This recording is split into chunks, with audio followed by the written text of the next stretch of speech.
એનએમએમએસના mat section અંતર્ગત આજે આપણે લોહીના સંબંધો વિશે માહિતી મેળવવાના છીએ. વિદ્યાર્થી મિત્રો, લોહીના સંબંધો એટલે કે બ્લડ રિલેશનશિપ, લોહીનું સગપણ. આ અંતર્ગત મેટ સેક્શનમાં આપણને ઘણા બધા પ્રકારે ઘણા બધા ઉદાહરણો પૂછાતા હોય છે. પહેલી નજરે આપણે જોઈએ તો આપણને નવાઈ લાગે અને અચરજ પામીએ અને થોડી મૂંઝવણ પણ અનુભવીએ કે સાલું હવે આમાં શું કરવું, કેવા કેવા પ્રશ્નો પૂછાતા હોય છે અલગ અલગ. પણ વિદ્યાર્થી મિત્રો, આના માટે આપણે જેમ અગાઉ પણ શીખી ગયા છીએ કે કોઈ પણ નવો મુદ્દો આવે છે તો આપણે એના માટે પહેલાં થોડીક પ્રાથમિક સમજૂતી સમજતા હોઈએ છીએ. તો એના માટે પણ આપણે સૌ પહેલાં પ્રાથમિક માહિતી મેળવીશું.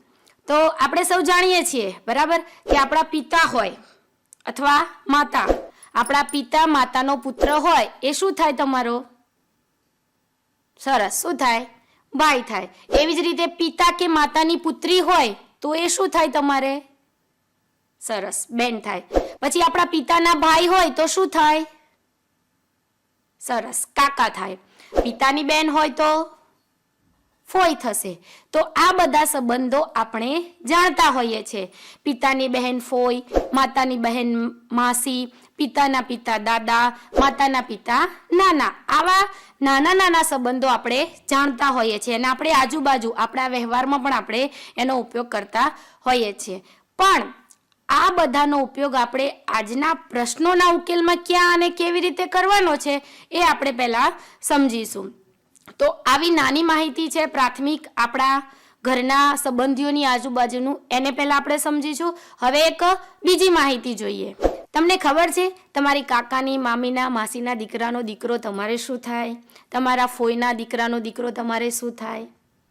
તો આ સગપણ માટેના જે કોઈ પણ સંબંધો છે બરાબર, કે તમે કોની માતાના દીકરા, આ પ્રકારના પણ પ્રશ્નો ઘણીવાર પૂછાતા હોય છે. તો આ બધું આપણે આજે એનએમએમએસના મેટ સેક્શનમાં શીખવાના છીએ. તો તમે અને હું આજે સાથે મળીને આ લોહીના સંબંધોની ચર્ચા કરીશું. વિદ્યાર્થી મિત્રો, જેમ આપણે અગાઉ પણ શીખ્યા હતા કે જ્યારે કોઈ પણ નવો મુદ્દો આવે છે ત્યારે આપણે એના માટેની પહેલાં પ્રાથમિક માહિતી સમજૂતી મેળવીએ છીએ. તો આમાં પણ આપણે પહેલાં સામાન્ય માહિતી જે આપણા ઘરમાં એકબીજાનો આપણે ઉપયોગ કરતા જ હોઈએ છીએ, પણ પહેલાં ફરીથી એને સમજી લઈશું. જેમ કે પહેલી વાત કરીશું કે પિતા કે માતાનો પુત્ર હોય, તમારા પિતા કે માતાનો પુત્ર હોય તો તમારો શું થાય? સરસ, તો એ શું થશે? તમારો ભાઈ. એવી જ રીતે પિતા કે માતાની પુત્રી એ તમારી શું થશે? બહેન. પિતાના ભાઈ કાકા. એવી જ રીતે માતાના ભાઈ મામા. પિતાની બેન ફોઈ. એવી જ રીતે માતાના બેન માસી. તો આપણા ઘર પરિવારમાં, આપણા પરિવારમાં આ બધા સંબંધો એકબીજા સાથે ગૂંચવાયેલા છે, જોડાયેલા છે. તો આ પ્રકારે જ આપણને લોહીના સંબંધો અંતર્ગત એક પ્રશ્ન કે ઉદાહરણ આપેલું હોય અને એને આપણે સોલ્વ કરવાનું હોય છે. પણ એને સોલ્વ કરવા માટે આપણી પાસે આવી પ્રાથમિક માહિતી હોવી જરૂરી છે. આવી જ એક બીજી માહિતી પણ છે જેને આપણે ધ્યાનમાં રાખીશું, પ્રશ્નો સોલ્વ કરવા માટે થઈને જરૂરી માહિતી. આપણે જોયું કે તમે તમારા પિતા કે માતાની પુત્રી તમારી શું થાય બરાબર, પિતાના બહેન તમારે શું થાય, માતાના બહેન શું થાય, એ બધું આપણે જાણ્યું. પણ બીજી મહત્વની બાબત કે જ્યારે આપણે લોહીના સંબંધ અંતર્ગત પૂછાયેલા પ્રશ્નને સોલ્વ કરવાના છે, તો ઉકેલવાના છે, તો જેમ આપણે અગાઉ કેલેન્ડરમાં જોયું હતું કે કોઈ ટેબલ બનાવતા હતા, કોઈ રૂમાં લખતા હતા, અલગ અલગ રીતે લખતા હતા, ને એવી જ રીતે આજે પણ લોહીના સંબંધોના પ્રશ્નો જ્યારે આપણે ઉકેલવાના છીએ ત્યારે એક અગત્યની માહિતી જે આપણે ખાસ યાદ રાખીશું. તો સૌ પ્રથમ આપણે યાદ રાખીશું કે જો કોઈ પુરુષ આપેલ હોય, પુરુષ કે ધારો કે એ નામનો વ્યક્તિ છે બરાબર, એ રામ છે, રહીમ છે, શ્યામ છે, ઓકે. જ્યારે કોઈ પુરુષનું નામ છે અથવા પુરુષ આપેલ છે ત્યારે પુરુષને આપણે ચોરસમાં દર્શાવીશું. પુરુષ આપેલ છે તો એના માટે આપણે ચોરસનો સંકેત વાપરીશું, ઓકે. એવી જ રીતે જ્યારે કોઈ સ્ત્રીની વાત આવે બરાબર, કે સ્ત્રીનો ઉલ્લેખ હોય બરાબર, કે ગીતા છે કે સીતા છે કે એવી રીતે, તો સ્ત્રી માટે આપણે રાઉન્ડ કરીશું. સ્ત્રી દર્શાવવાની હોય તો એના માટે આપણે રાઉન્ડ કરીશું, ઓકે. પુરુષ માટે આપણે ચોરસ કરીશું અને સ્ત્રી માટે આપણે રાઉન્ડ કરીશું. આ બે બાબત આપણે ધ્યાનમાં રાખીશું. આગળની ત્રીજી બાબત કે આપણને પ્રશ્નમાં એવું પણ પૂછાતું હોય છે કે એ બી નો ભાઈ છે, સી ડી ની બેન છે. આવી રીતે વાક્ય રચના આવતી હોય છે. તો જ્યારે આવું હોય ત્યારે ભાઈ બહેન છે જે એ આપણે આડી ધરી પર દોરીશું. જે કોઈ પણ ભાઈ બહેન દર્શાવવાના થાય પ્રશ્નમાં એ વ્યક્તિની આડી ધરી પર. જેમ કે એનો ભાઈ બી છે, એ વ્યક્તિ છે, એનો ભાઈ બી છે અને સી એની બેન છે. તો જે ભાઈ બહેન છે એ આપણે એની આડી ધરી પર દર્શાવીશું. ઓકે.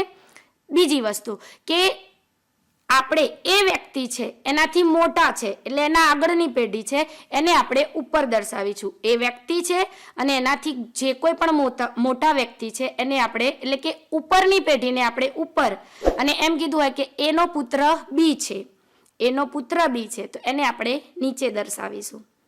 ફરીથી ડાયાગ્રામ માટેની માહિતી ફરીથી સમજી લઈએ. વિદ્યાર્થી મિત્રો, એક જરૂરી માહિતી અને સમજૂતી છે કે આપણે ડાયાગ્રામ દોરવાનો છે. પ્રશ્નનો ઉકેલ મેળવવા માટે આપણે ડાયાગ્રામ તૈયાર કરવો પડશે. તો એ કેવી રીતે તૈયાર કરીશું? તો ધારો કે આપણને કોઈ એ વ્યક્તિ આપેલી છે, એ વ્યક્તિ આપેલી છે અને એવું કીધું છે કે એ વ્યક્તિ છે એનો ભાઈ બી છે અને એની બેન સી છે. તો એ વ્યક્તિ, એનો ભાઈ બી અને સી એની બેન. એટલે કે જ્યારે કોઈ વ્યક્તિના ભાઈ બેન આપણે દોરીશું તો એ આપણે આડી ધરી પર દોરીશું. ઓકે. એક આ વસ્તુ. બીજી વસ્તુ કે જ્યારે એનાથી ઉપરની પેઢી બતાવવાની છે, આપણને આગળની પેઢી જ્યારે બતાવવાની છે ત્યારે આપણે એનાથી ઉપર દોરીશું. જેમ કે એ વ્યક્તિ છે, એના પિતા પી છે, એના પિતા પી છે. ઓકે. તો એ વ્યક્તિ, એના પિતા પી, એ આપણે ઉપર દોરીશું. એવી જ રીતે એનો પુત્ર અથવા પુત્રી આપેલી છે આપણને, તો એ વ્યક્તિનો પુત્ર અથવા પુત્રી આપણે નીચે દોરીશું. ઓકે.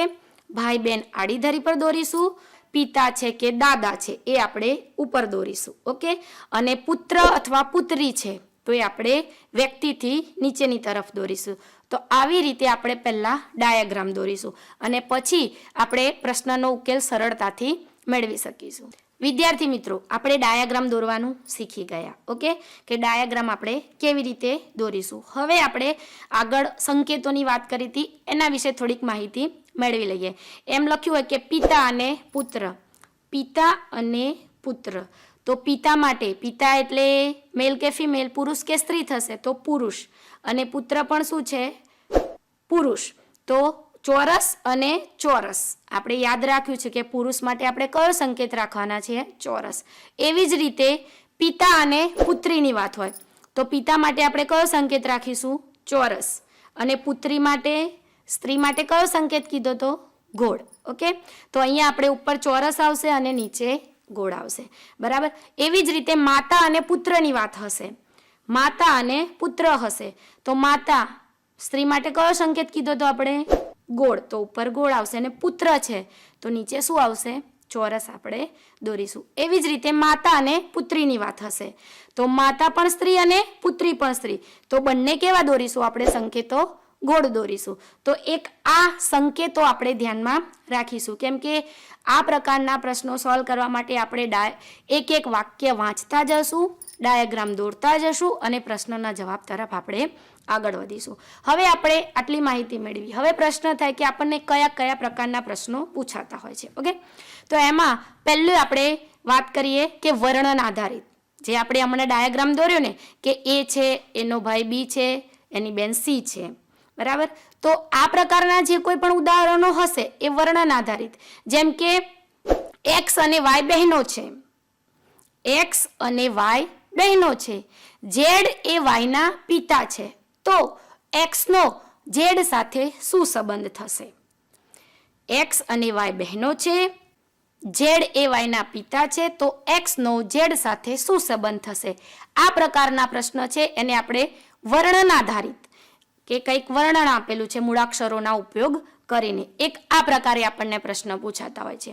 બીજો પ્રકાર છે કોયડા આધારિત, કે કોઈ કોયડા સ્વરૂપે આપણને આપેલું હોય. જેમ કે એક સીધો અને સાદો, આપણે પણ પ્રશ્ન જોઈને ગૂંચવાઈ જઈએ, તમે કોની માતાના દીકરા? બરાબર. ઓપ્શન ઉપરથી આપણે જવાબ આપવાનો થશે, પણ આવી રીતે કોયડા આધારિત પ્રશ્ન હોય છે કે તમે કોની માતાના દીકરા. આપણે પ્રશ્નો સોલ્વ કરીશું એટલે જોઈશું. ત્રીજો પ્રકાર આવે છે ફોટા અને પરિચય આધારિત. ફોટો હોય અને વ્યક્તિનો પરિચય આપેલો હોય. જેમ કે એવું આપેલું હોય કે એક સ્ત્રી તરફ ઈશારો કરીને રામે કહ્યું કે એક સ્ત્રી તરફ ઈશારો કરીને રામે કહ્યું કે તેણી મારી દાદીના એકમાત્ર સંતાનની પુત્રી છે, તો તેણી રામને શું થશે? બરાબર. આ પ્રકારના ઉદાહરણ હોય છે જે ફોટા અને પરિચય આધારિત હોય છે કે આપેલ તસવીર વ્યક્તિમાં છે એનો એ વ્યક્તિનો બી વ્યક્તિ સાથે શું સંબંધ છે, અથવા તો ઈશારો કરીને કહ્યું, આંગળી બતાવીને કહ્યું. આ પ્રકારના પ્રશ્નો આપણને ફોટા અને પરિચય આધારિત પૂછાતા હોય છે. અને ચોથો પ્રકાર છે ગાણિતિક ક્રિયાઓ સંબંધિત હોય. ગાણિતિક ક્રિયાઓ સંબંધિત. તો ગાણિતિક ક્રિયાઓમાં કેવું હોય તો આપણને આપ્યું હોય કે a પ્લસ બી નો અર્થ એ બીના પિતા છે એવો થાય છે.